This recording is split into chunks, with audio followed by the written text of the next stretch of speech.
महात्म्य पहला अध्याय। श्री शौनक जी बोले, हे महाज्ञानी सूत जी, संपूर्ण सिद्धांतों के ज्ञाता हे प्रभु, मुझसे पुराणों की कथाओं के सार तत्व का विशेष रूप से वर्णन कीजिए। सदाचार, भगवत भक्ति और विवेक की वृद्धि कैसे होती है तथा साधु पुरुष किस प्रकार अपने काम, क्रोध आदि मानसिक विकारों का निवारण करते हैं। इस घोर कलयुग में जीव प्रायः आसुर स्वभाव के हो गए हैं। उस जीव समुदाय को शुद्ध दैवी संपत्ति से युक्त बनाने के लिए सर्वश्रेष्ठ उपाय क्या है?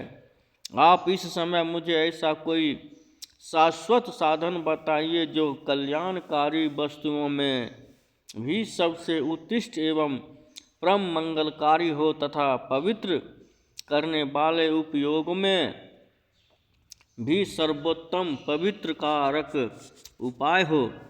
तात यह वह साधन ऐसा हो जिसके अनुष्ठान से शीघ्र ही अंतःकरण की विशेष शुद्धि हो जाए तथा उससे निर्मल चित्त वाले पुरुष को सदा के लिए शिव जी प्राप्त हो जाए।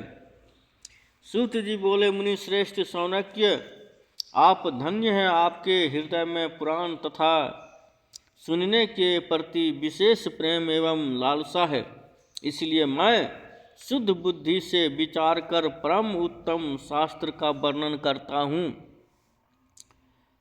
मुनि श्रेष्ठ शौनक, आप धन्य हैं। वत्स, संपूर्ण शास्त्रों के सिद्धांत से संपन्न भक्ति आदि को बढ़ाने वाले भगवान शिव को संतुष्ट करने वाले तथा आदि को बढ़ाने वाले भगवान कानों के लिए रसायन स्वरूप दिव्य पुराण का श्रवण कीजिए। यह उत्तम शिव पुराण काल रूपी सर्प से प्राप्त होने वाले महान त्रास का विनाश करने वाला है। हे मुने, पूर्व काल में शिव जी ने इसे कहा था। गुरुदेव व्यास जी ने सनत कुमार मुनि का उपदेश पाकर कलयुग के प्राणियों के कल्याण के लिए बड़े आदर से संक्षेप में इस पुराण का प्रतिपादन किया है। हे मुने, विशेष रूप से कलयुग के प्राणियों की चित्त शुद्धि के लिए इस शिव पुराण के अतिरिक्त कोई अन्य साधन नहीं है। हे मुने, जिस बुद्धिमान मनुष्य के पूर्व जन्म के बड़े पुण्य होते हैं, उसी महाभागशाली व्यक्ति की इस पुराण में प्रति होती है। यह शिव पुराण परम उत्तम शास्त्र है। इसे हम इस भूतल पर भगवान शिव का वाग्य स्वरूप समझना चाहिए और सब प्रकार से इसका सेवन करना चाहिए।